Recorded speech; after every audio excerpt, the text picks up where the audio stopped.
দুই কারণে মানুষের অহংকার দ্বিগুণ বেড়ে যায়। প্রথমটা, যোগ্যতার চেয়ে বেশি কিছু পেয়ে গেলে।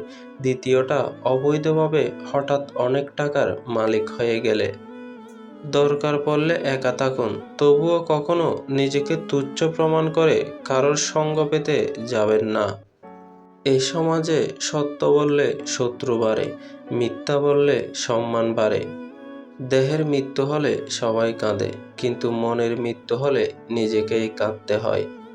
অন্যের দুঃসময় দেখে কখনো আনন্দিত হতে নেই।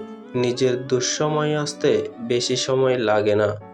অন্যায়ের সাথে আপোষ করলেই তুমি সম্মানিত, প্রতিবাদ করলেই তুমি অপমানিত। টাকায় পাওয়া যায় বীর, অভাবে পাওয়া যায় সত্যিকারের সাথী। কথায় কথায় দোষ ধরা মানুষগুলো না নিজেরা ভালো থাকে, না অন্য কাউকে ভালো থাকতে দেয়। নিজেকে যদি শক্তিশালী করে তুলতে চাও, তাহলে একলা কিভাবে থাকতে হয় তা শিখে নাও।